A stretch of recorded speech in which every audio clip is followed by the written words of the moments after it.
GG. Hey, what's up, everybody? It's Heartthrob GG here. I'm going to be talking a bit more about the Void Cannon today. It's been out for a few days now. We've got a chance to see people play with it in Wipeout, big mass games. It's been added to the map Perilous in Duel. So I've been watching some of the pro players play with it, see how they can use this weapon. And I got some thoughts on how to keep this gun in the game and maybe make it fit into the balance of all the other weapons. So I'm going to be going through how the gun works in a few of the Unreal Tournament games, some of the shifts and dynamics they have there, and see how we can make this work in Diabotical. Let's check it out. So the first thing I want to talk about is switching between the two firing modes. So upon release, you could switch from the ball to the beam really fast, and that made for some very spammy close range play. They quickly fixed that, so now that is about your timing. That's about as fast as you can shoot it. That's as close as I can get a combo to me right now, so that's not that close. Whereas before, you could check out the other video and you can see how close those balls are being spammed, which meant it was a contender up against rockets. Now with rockets getting in your face, there's not that much you can do. You can use the beam and it's got a bit of pushback to it, so it can stop a rush, but the damage output is pretty low on that beam. It's just 30, so it's not that useful. With all the changes, with it only being 30 damage, it's not out damaging the pincer, it's not out damaging the shaft even close with the beam. But when you get into combos, that's where the damage really starts coming in. You can fire off these combos pretty fast, and as you fire them, you can potentially get 150 damage each. Let's bring me to my next point. I haven't seen many people using this gun to its full potential, actually predicting their combos well, moving and hitting their combos. I see a lot of people standing and hitting their combos, that's fine. Everyone's learning this gun. It's a new gun. It's a learned mechanic that a lot of people don't have yet, but to be able to actually run around and hit your combos is actually not that hard. Everyone in Unreal Tournament does it all day long. So the gun needs to be balanced around the idea that everyone is always going to hit their combos, because they should. You should never miss a combo. You also shouldn't have to stand still in order to hit your combos. You should be able to move around, fire this little ball, and connect with it no matter where you're moving, right? It's just like hitting a target. You expect to hit your rail every single time, and that's a moving target. This is an airborne, straight line ball. You should be able to hit it. And the reason I'm adamant about that is because combos are where all the damage is. You're getting 150 damage. Now, that's not as high as it is in Unreal Tournament, but it's still quite significant. The other reason being because it can go around corners so tightly. You see me spamming around this corner. If I hear someone hitting that jump pad, before you got a rocket, that's such a specific point that I need to hit with this rocket. If I shoot a combo, I can be all the way over here. And look how much area I'm covering with this combo. It's a massive hit radius. So the first thing I'm going to suggest is that we actually adjust the ball in this game. I'm okay with the size. It's a fair bit smaller, but you should still be able to hit it. But because of the ability to shoot around corners with it, I've seen people say this area right here is very easy to spam around this. This combo, the damage of that combo is spreading behind this pillar, right? There's no other gun that can do that. We don't have splash damage on any other guns. So the shock rifle is going around corners, which is a whole new idea, and in actual gameplay leads to a very defensive play style. It's very easy to run away and shoot combos that people cannot press forward into. If you're a guy like me, you're going to be abusing that all day long, running away, shooting combos. Why would I not do that? If you're chasing me, I'm going to shoot a combo that you're going to jump into. So the adjustment that you can make, you see how the ball works here. I've been actually playing this map using this a lot. There's two things. When you're down here and you're spamming up, you can spam, like if I put my crosshair right here, it just barely goes over the lip and I'm going to explode. Look how much of the ledge that is covering. So I just have an inkling of an idea where is he planning on popping out, and then I spam this up and boom, that's a lot of damage coming their way. When you're up top, your counterplay, what do you have right now? You could try and do it back, I guess. You can fire rockets down, but it's actually pretty easy to be firing those combos up. Another tactic I've been having a lot, right? People often come in this corridor, and before you might try to hit them with rockets and stop their push into here, go into that door.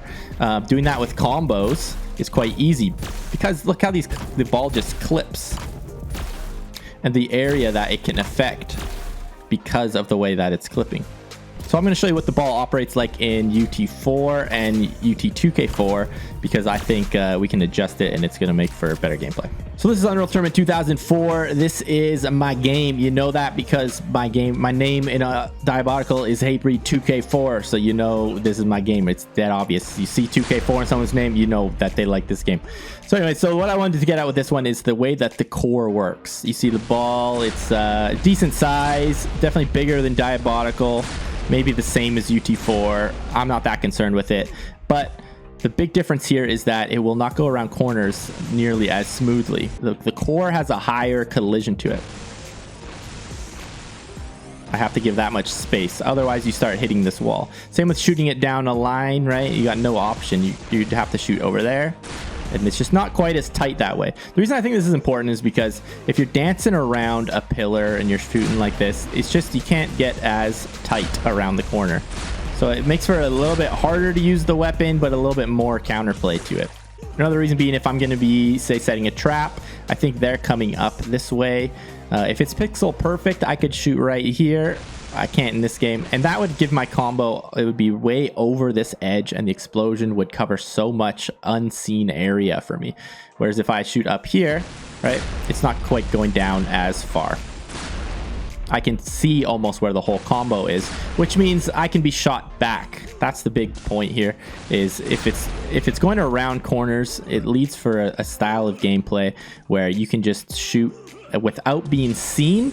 And let me tell you, if there's money on the line, I'm going to be running away. I'm going to be shooting pixel perfect combos, and I'm not even going to see my opponent, and he's going to get frustrated, and I'm going to win because he gets real pissed off about all these combos coming around corners. And we don't want that kind of gameplay. That's kind of lame, right? But that's what people will do if they can. Okay, this is UT4. This is the same map, a remake of that last one. Now the ball you'll see is similar to Diabotical in that it's pixel perfect. You can fire right around the corner. Doesn't even matter. And that's a big explosion. Now one thing to notice in both games, when the explosion goes off, loud noise. I talked about how I like that, but my main point being, as I was showing in the 2K4, right, if I can spam around this corner, you see how much of this combo is not even in my vision. More than 3/4 of this thing is not in my vision. I ran it out. GG's. Which makes it a little bit easier to just run away, to stand in a safe place and shoot the combos around the wall. That's what you can do in Diabotical right now, which I think is not a good thing. I think you should make the core a little bit more, a larger collision radius so that you can't quite spam around corners quite so easily. Now, a small thing, I think the explosion is a little bit too weak sounding, as it's doing a lot of damage and you're not getting that satisfying of an explosion from it. One of the balanced things I actually liked about 2K4 was when the ball explodes, it leaves a really loud, deep sound. And the explosion kind of fills your ears for a little bit, which if say I'm spamming going, oh, he might come down here, I'm going to just spam like this. It's filling my ears, and now I can't actually hear if he decided to go a different way, which is actually, I think, a good thing because it allows for a bit of counterplay to the void ball spamming, because you're taking a bit of a risk. If I'm going to spam this, I'm giving up my ability to hear what might be happening. I think that's a good mechanic. Maybe we don't like that, but I like it. Two of the other mechanics are going to be the beam knockback and the combo knockback. I think the beam knockback is actually probably fine. It doesn't seem to knock them back that far, but I think that's okay. It all depends what you want this gun to do, right? And I don't think you want the beam to be stopping people's pushes that hard. I think you want it to deter them a little bit because, again, it's not that hard to hit the beam. I've had a lot of instances where I'm hitting 8 beams in a row, which is not that hard. I think you'll see that becoming more and more common. And if the knockback is too high, then that is just going to be such a pain to play against. When you're getting pushed around by a beam that fires this fast, you're gonna hate your life. So in that case, I might actually even lower the knockback a bit, because you don't want this gun being too strong close range. You're trying to make this gun situational, which I think is a good idea, and in the past it's been way too strong for close range, where if they get close on you, you should lose the fight with this gun. I've also noticed a bit of inconsistency with my void combo connecting. I think it's due to ping. I live on northwest coast, so I only ping well to a few servers. So I'm coming in around 50 ping here. So how did that miss? I'm gonna freeze frame that right now. How did that miss? I feel like I'm right on this ball. It's when you do these moving to the side shots, somehow these are not connecting, and I am so on that ball. I'm going to play these in slow motion so you can see it, but that's got to be figured out because there's no way to use this gun competitively if there's that big of an inconsistency. So we're flying around, we're doing all these amazing moving combos, and you're like, wow. And I think that's mainly to do with the feel of things, but you should be like, I should have hit that one. There's no, maybe I missed it, but eventually we're going to get good enough that we're going to hit those kind of fast moving combos, and it's not going to be an issue. 0 for 2. I wouldn't be surprised to see people shooting a ball up like this and then teleporting and then connecting with it. That shouldn't be that difficult of a play. Now, a lot of people are saying the maps are not made for this gun, which is fairly true, I think. I like that they put it on this level because there's a lot of vertical play in this, and as I was saying, I think this main use is actually to disrupt the high ground, low ground balance, in that now you have a really strong option from the low ground, and there's a lot of moments where you're shooting up in this map. The other place that it comes into being very effective is in tight corridors, right? Where are you going to go to dodge this? You can't go left or right, which I'm going to show a little bit of Unreal Tournament again because of the way that this gun is balanced a bit more because of the movement in that game. So in this game, if you're caught in a tight area, right, someone's in this, they're right in the middle, they're right there. If I shoot my void ball in, what option do you have? Where can you go?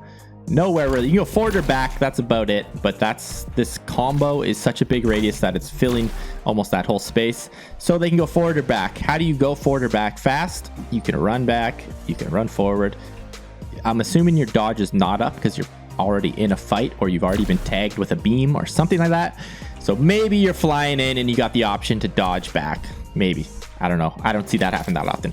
But you can't go left, you can't go right. Unreal Tournament, you got the option, you can dodge left and right quite fast. So when a ball's coming at you, boom, you go left, you go right. They don't also, you usually stay away from the level being this close of corridor. You have just wider hallways in the game. So this game hasn't had that need or issue before, right? That's plenty enough room to make a rocket fight interesting. It gives you walls to shoot your rockets off. It makes total sense why levels are built the way they're built. They're not built to deal with combos. Oh, so what's the answer there? Do we go and shift up the way all these levels work and look? I don't think so, but I think it might be wise to just try out different things with the size of the combo. You make it a little bit smaller, right? You're gonna make it a little less oppressive in all these really small corridors. To be honest, I don't have an answer for this one. That's just something that I've noticed. There's a lot of, it feels like thin corridors in a lot of these levels, which are deadly when you're gonna be spamming a combo at someone. I'm using the word spam a lot. I don't actually think the gun is that spammy. People think you can just spam combos and wait for someone to come around the corner. There's actually a fair bit of counterplay to that. If you come around the corner with rockets or your own void and you hit them, because of they slowed this fire rate down, especially when you're talking about distance. I've seen people saying that you can just stand over here, fire these balls out, and wait for someone to drop, and you're covering so much of their drop area that they're going to take a hit, right? The thing that you're not accounting for is when they do drop, they're probably going to hit you back, which is going to disrupt you, maybe make you miss your combo. Again, if you're good, you shouldn't miss your combo either way. But in that case, we might want to increase the amount that it costs to fire a ball. We got 2 right now, and I ran out there, but so you start with 25. You might want to make those costs a little bit higher, and that's going to make people have to be a little bit wiser with how they start using these combos. They're only costing 3. You got 2 to fire it and 1 to shoot the ball. They cost 5 in Unreal Tournament, which is a little bit higher. You're getting 25 on a pickup here, which is a lot of usage out of this gun. In actual gameplay, I'm finding I didn't need to go back for it that often. I didn't need to go looking for ammo. I wasn't running out of ammo. Whereas say the shaft, you're often running out of your ammo with your shaft. You get into a whole fight with it, you run out of ammo, and you're going, what do I do now? They've got ammo placed around the map, but at least you got to think about refilling the thing. The Void, I'm not really thinking about refilling it that much while I'm playing because I've got more than enough ammo almost all the time. So I think a higher cost might do some good there. I mentioned the knockback of the combo, and I also want to talk about the damage of the combo.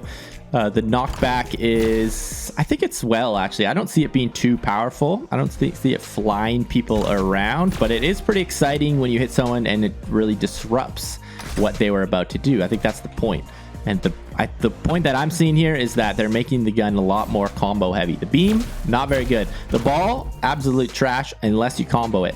So the combo is really what this gun is becoming all about. In terms of damage on the Void, I think it's pretty decent. The combos, they're set at 150 maximum, right? Even when you get an amazing one, it usually comes in around 140. Comparing to Unreal Tournament, the numbers are all slightly different in that game. You get a combo that can do 200 damage in that game, but all the weapons do a little bit more damage in Unreal Tournament. Like you have a rocket launcher that can charge multiple rockets. One rocket does 80, but you can fire 3 at once. That's 240 damage. You have a flat cannon. The flat cannon can do 190, I think, if you hit it straight on. That's per fire. So imagine your shotgun doing 190 damage, right?